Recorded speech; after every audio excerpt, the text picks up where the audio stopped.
I think my mother did exactly the right thing. I think it's absolutely extraordinary. Balmoral was meant to be a quiet royal gathering, controlled, private, and protected from the chaos outside the castle walls. But one glance changed everything. Princess Anne noticed the ring on Camilla's hand, and the room seemed to lose its breath. It was not just jewelry. It was Diana's memory, Diana's wound, and Diana's shadow returning at the worst possible moment. Before we go deeper into what this really means for the royal family, make sure to subscribe so you don't miss a single update. Anne did not speak at first, and that silence became more frightening than any outburst. Camilla shifted her hand toward her lap, but the movement came too late. William saw it. Catherine saw him see it. Charles saw all of it. And still, the king did not rush to explain. Balmoral, the royal family's private Scottish estate, often used for intimate gatherings away from public pressure, had been chosen to show unity after months of quiet tension. Instead, it became the place where unity cracked under the weight of one forbidden symbol. The gathering had been arranged with care. Charles wanted calm. Camilla wanted dignity. William wanted the family to avoid another painful rupture. Catherine wanted to protect him from being pulled back into grief he had spent years learning how to carry. And Anne, sharper than anyone expected, arrived with the watchful stillness of someone who understood that royal peace can sometimes be only a polished cover over an old wound. The royal household, meaning the inner structure of aides, family offices, and private staff who managed the monarchy's daily life, had prepared the meeting as a controlled moment. But no aide could control what happened when Anne's eyes settled on that ring. William's face changed before anyone found the courage to speak. The prince did not need anyone to name Diana for him. He knew. He remembered.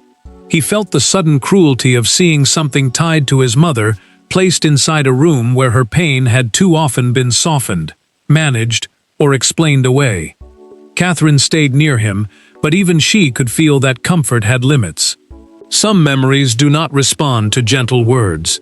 Some memories demand protection. Then, Anne ended the silence. Her voice was low, but it carried the force of a command. The gathering could not continue like this. Camilla looked toward Charles, waiting for rescue, but he hesitated. That hesitation told the room everything. This was not a misunderstanding anymore. This was a challenge to memory, authority, and the invisible boundary around Diana's legacy. And before Anne's words could be fully understood, every person in that room had to face the wound behind that single ring. The shock was not equal for everyone in the room. For Camilla, the ring was a symbol of position. For Anne, it was a violation. For William, it was a wound reopened in public. For Catherine, it was the sudden realization that a family gathering had become a battlefield. And for Charles, it was the one silence he could no longer control. Anne did not raise her voice. She did something colder. She set her teacup down with deliberate force, looked at Camilla's hand, and let the silence punish the room, before a single word arrived. Balmoral, the royal family's private Scottish home, where the most sensitive family moments are often held away from crowds, had been chosen because everyone believed privacy would protect them. But privacy did not protect them from memory. It did not protect William from seeing his mother's shadow placed where he never expected it. Camilla tried to stay still, but her hand betrayed her. The queen consort moved it slightly toward her lap, as if the ring could disappear if no one spoke fast enough. Anne noticed. Catherine noticed. William noticed most of all. His face tightened, not with ordinary anger, but with the pain of a son watching Diana's memory enter the room without permission. Catherine stayed close to him, reading the change in his expression before anyone else dared to name it. Charles hardened his face, but the king did not ask Camilla to explain. That was the silence that changed the room. A gathering meant to show unity after months of family strain now carried a different meaning. It mattered, because Diana was not only part of royal history, she was still part of William's grief. It mattered, because Anne believed royal discipline meant protecting certain lines, not stepping over them for pride, comfort, or power. Anne finally spoke, calm and controlled.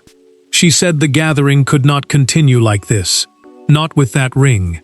Not with everyone pretending they did not understand what it meant. Camilla looked toward Charles, waiting for him to soften the moment, but he gave her no rescue. William stayed silent, and that silence cut deeper than accusation.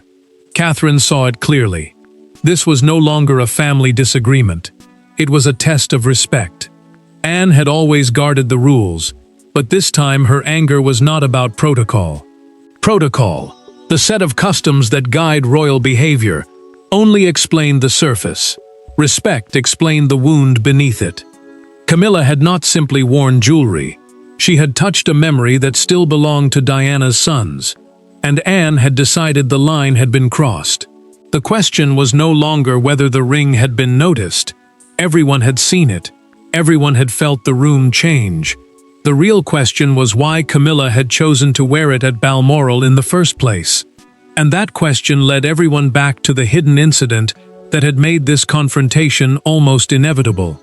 The Balmoral shock did not begin at Balmoral. It began weeks earlier in a private Windsor ceremony that few outside the family ever knew had taken place. That ceremony was supposed to settle old possessions, quiet old arguments, and protect Diana's memory from being used again. Instead, it became the trigger that pushed Anne toward the moment everyone would later call unavoidable. William entered that ceremony already guarded, and Catherine knew it before anyone spoke. She stayed close because the prince was not walking into a normal family review. He was walking into a room where his mother's belongings were being handled, named, and sorted by people who could speak of history while he felt loss. The Windsor inventory ceremony, a private review where royal items are checked, listed, and assigned for safekeeping, had been arranged to settle which Diana-linked pieces should remain protected. It mattered, because these were not ordinary possessions. They carried grief, memory, and a kind of emotional ownership no palace file could fully explain. Charles wanted the ceremony to stay calm. The king believed order could lower the temperature and prevent another family dispute from becoming personal. Camilla arrived with quiet confidence, but the queen consort watched the tray more closely than anyone expected. Anne noticed that. She noticed everything. The sealed tray, meaning a locked container used to keep sensitive items secure until formally opened, was placed before the family, and when it was unlocked, the room changed. William saw the ring and went still. Catherine touched his arm, gently, because his face had already revealed what his voice would not. Anne looked from the ring to him, then back again, and her jaw tightened. Camilla questioned why certain memories had to be treated as untouchable, and the question landed badly. The future king did not answer her.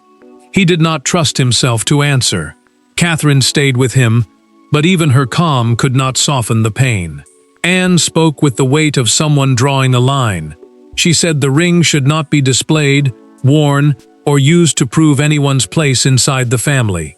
Charles listened, but the monarch avoided making a final ruling. That hesitation mattered.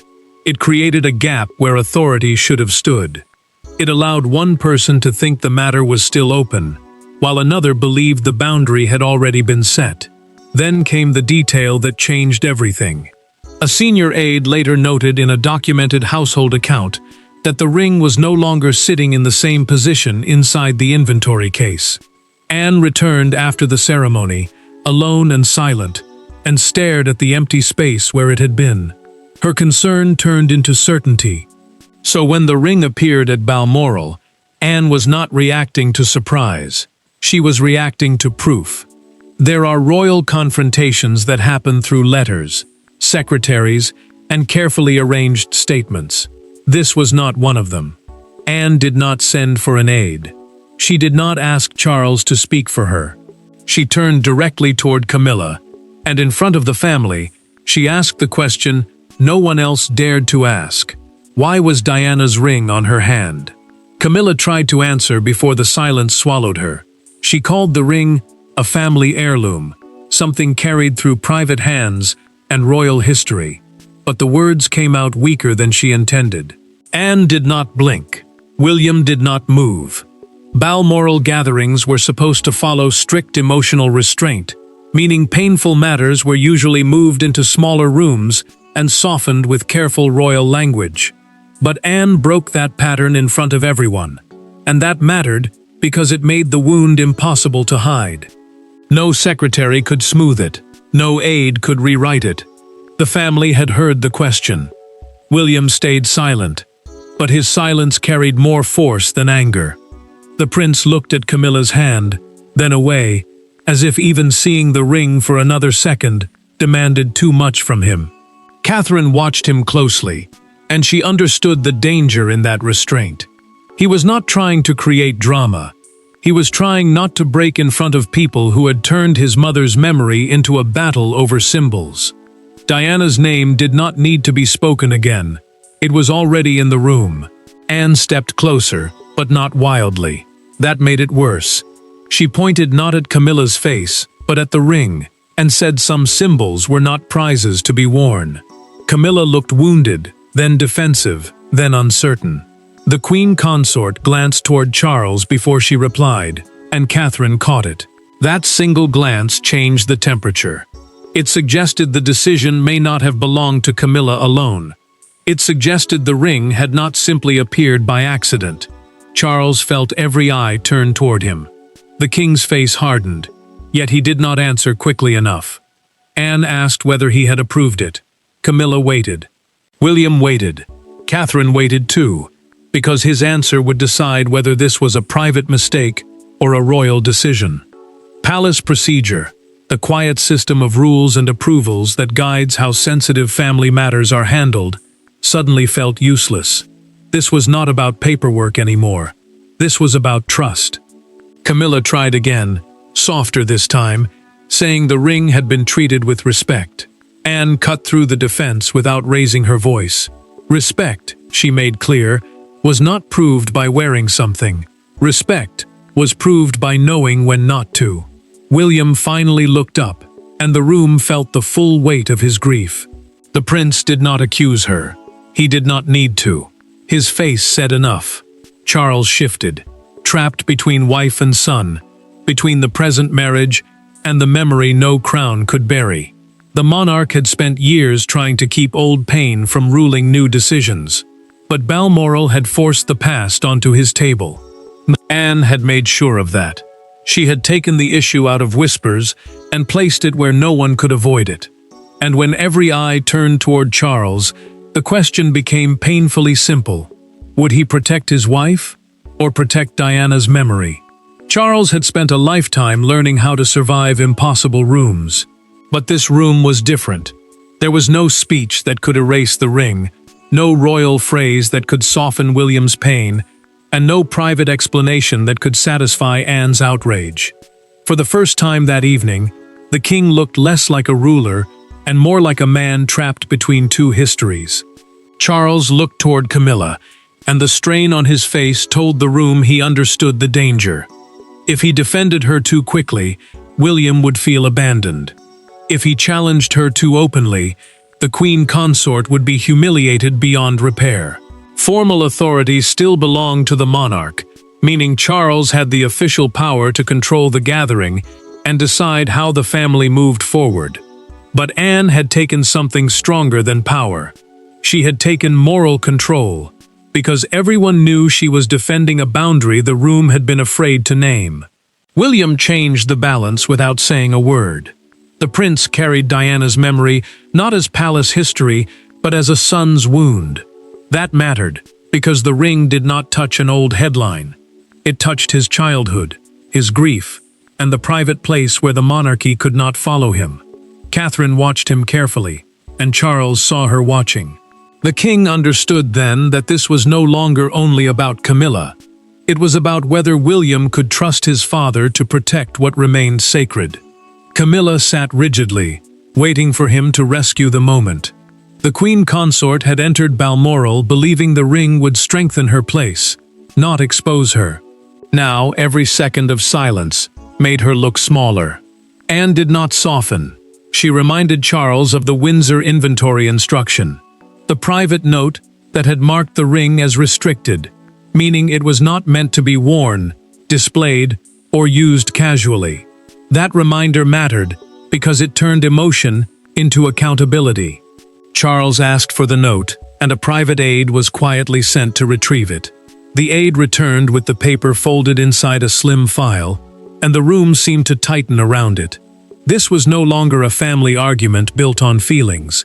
This was proof that a line had already been drawn before Balmoral. Anne watched the king's hands.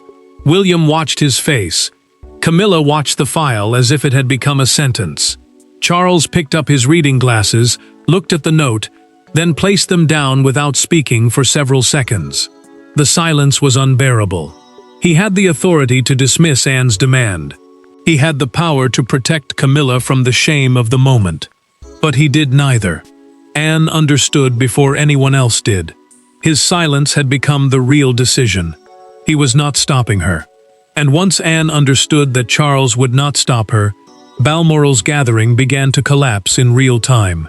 The end of the gathering did not come with shouting. It came with chairs shifting, doors opening, and people leaving before anyone officially dismissed them. Balmoral had seen grief, illness, arguments, and royal decisions before. But this was different. This was a family watching one object expose everything they had tried to keep buried beneath duty. Camilla removed the ring slowly, and every second seemed to cut deeper. The queen consort's face had gone pale, not from fear alone, but from the humiliation of realizing the room had turned against the gesture. Anne did not look away. William stepped back from the table, not in rage, not with a dramatic accusation, but with the stunned grief of a son who had just watched his mother's memory handled like a claim of rank. The planned family discussion was abandoned at once, and that mattered because Balmoral had been arranged to show strength. Instead, it revealed fracture. Catherine followed William into the corridor before anyone could stop her. The prince kept his voice low, but the pain inside it was unmistakable. He told her that seeing the ring had felt like losing Diana's dignity all over again, and Catherine understood why the moment had broken through his control. Diana was not just a name in royal history. She was his mother, and when her memory was touched without care, William felt the wound as something living, not distant. Charles stayed behind, trapped in the silence he had helped create. The king watched Camilla fold her fingers around the ring, and he knew there was no easy rescue left. Aides outside the door were told not to enter, meaning the crisis was being held inside the family, rather than passed to staff, statements, or palace management. That mattered, because once outsiders entered, the story would become a controlled problem. Anne wanted it handled as a moral one. Camilla placed the ring into a small velvet pouch, and the sound of the clasp closing felt like the end of her argument. The queen consort looked toward Charles again, but he did not undo what Anne had started. Anne ordered that the ring be returned to secure custody before anyone left Balmoral. Secure custody, in plain terms, meant a protected family holding place where sensitive items could not be taken, worn, or displayed without approval. Her words were calm. Her decision was final. William returned only briefly, and Catherine stayed close enough for him to know he was not standing alone. The prince did not look at Camilla for long. He looked at Anne instead, and something unspoken passed between them. Not celebration, not victory, recognition. The room emptied in pieces. Charles remained with the weight of his hesitation. Camilla remained with the shame of being stopped. Anne remained with the authority she had seized by refusing to soften the truth. Because once the room emptied, the true turning point happened not in public anger, but in a private conversation shaped by grief. After the confrontation, Balmoral grew strangely quiet. The rage had passed, but the pain remained. William did not need another public defense of Diana. He needed someone to say, clearly and without palace language, that what happened was wrong. Anne found him away from the others, and for once, the hardest royal truth was spoken without witnesses. William stood apart from the family, carrying the kind of silence that does not ask to be comforted. Anne approached him carefully, not as a commander, not as the royal disciplinarian everyone knew, but as someone who understood the damage caused when painful memories were treated like objects. Their meeting had no aides present, and no formal minutes, meaning no official written record was taken of what they said. That mattered because this conversation was not meant for palace control. It belonged to grief, trust, and the quiet truth between two people who both understood Diana had been managed for years by those who never carried her loss. Anne did not soften the facts. She told William, in that private conversation, that she had suspected since the Windsor inventory ceremony that someone intended to challenge the restriction around the ring. The prince listened without interrupting. He had spent years trying not to let old pain rule present decisions, but the sight of that ring had broken through every wall he had built. He admitted that restraint had felt impossible, not because he wanted conflict, but because some memories are too sacred to be handled carelessly. Anne softened then, only slightly, and that made the moment more powerful. She told him dignity did not always mean staying quiet. Sometimes dignity meant interruption. Sometimes loyalty meant stopping the room before the wrong thing became normal. William looked at her then, and for the first time since the gathering collapsed, the future king seemed less alone. He was still wounded, but his grief had been witnessed, not explained away, not managed, witnessed. William made his decision in that quiet space. Any item linked closely to Diana would now require direct approval from him and Catherine before future use. Catherine mattered in that choice because she had seen his pain without trying to own it, and because she understood the difference between honoring memory and using it. Anne accepted the decision without drama. She knew the palace would resist anything that placed emotion above procedure, but she also knew this rule had become necessary. Anne placed her hand over William's for a brief second, then withdrew quickly, as if even comfort had to obey royal discipline. The gesture said what neither of them could fully say. The ring had wounded him, but it had also forced a boundary into existence. Their private decision gave the palace a new position. But outside Balmoral, silence was already breaking. And by morning, what happened inside Balmoral was no longer just a family crisis, it was a public reckoning. By sunrise, the story had escaped Balmoral. The palace wanted silence, but silence could not compete with the image now dominating public imagination. Camilla, wearing a ring tied to Diana, Anne stopping the gathering, and William standing in wounded disbelief. Britain did not hear this as a jewelry dispute. Britain heard it as a battle over memory. Charles wanted control before the first headline landed, but the king was already behind the storm. Palace communications moved quickly, trying to reduce the crisis to a misunderstanding, but the words felt too small for the wound. Palace communications, meaning the team responsible for shaping royal statements and public messages, could usually soften conflict before it became national anger. This time, the ring carried too much history. It mattered because Diana was not remembered by the public as an old chapter. She remained emotional, personal, and unfinished. Camilla's name moved through every debate with brutal speed. The Queen Consort's supporters argued she had been unfairly humiliated, that Anne had turned a private family matter into a public punishment. But Diana's admirers saw something different. They saw a boundary finally defended. They saw William's grief being respected instead of managed. And because the prince had not spoken publicly, his silence became more powerful than any statement the palace could have written. One London newspaper made the moment impossible to ignore. Its front page showed a close-up of a ringed hand beside the headline, "Diana's shadow returns to Balmoral." That single image captured what millions were feeling. Outside Kensington Palace, crowds gathered quietly near the gates, and several people left white flowers in support of William. Kensington Palace, the London residence closely associated with Diana and later with her sons, mattered because it turned public grief into a physical place. People did not gather there for politics. They gathered there because memory still lived there. Anne became the unexpected center of the story. A broadcaster described her halt during a morning program as, "The moment the monarchy admitted some wounds cannot be inherited by marriage." The line spread quickly because it said what the palace would not.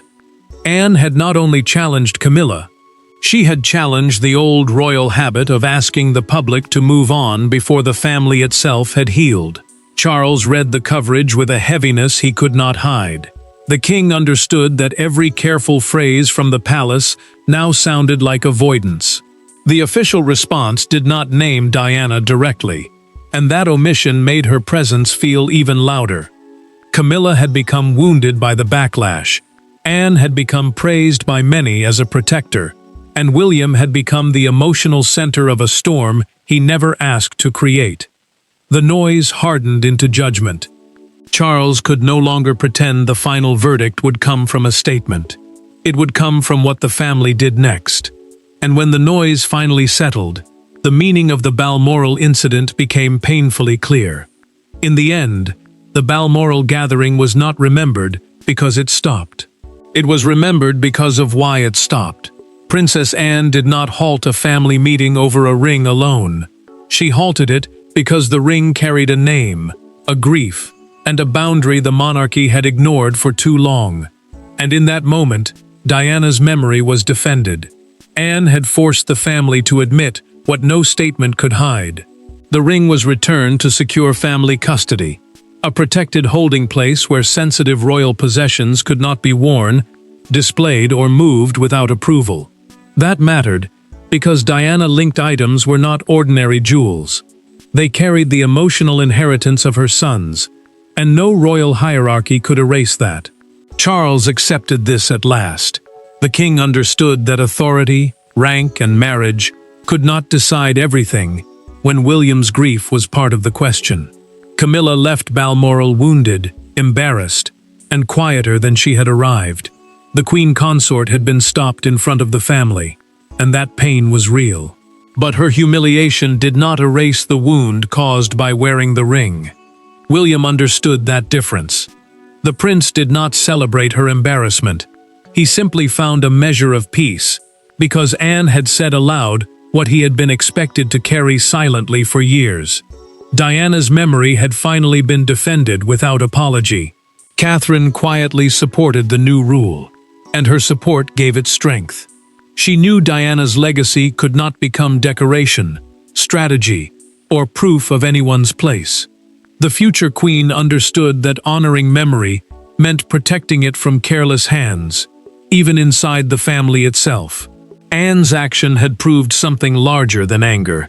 It proved that loyalty to the monarchy sometimes meant stopping the monarchy from harming itself. Charles accepted the change without another fight.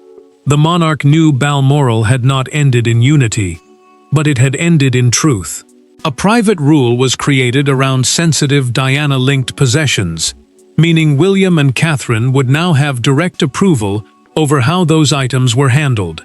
That decision mattered because it gave grief a voice inside a system built to control emotion. It also showed that the future of the monarchy would not survive by burying pain, but by respecting it. William paused before leaving Balmoral. The prince stood near the doorway, looked back once, and nodded to Anne without speaking. She gave no speech. She needed none. That small gesture said everything. The ring had opened an old wound, but it had also drawn a boundary that no one could cross again. The verdict was clear. Diana's legacy could not be absorbed, borrowed, or worn by anyone who had not earned the right to carry its weight. Balmoral did not end in peace, but it ended with a truth stronger than peace. Some memories are not royal property, and some symbols belong forever to the people they still protect. This was the day Balmoral stopped pretending the past was settled, and the day Diana's memory was finally given a boundary no one could cross again. Thanks for watching. Please don't forget to like and subscribe, and we will see you in next one.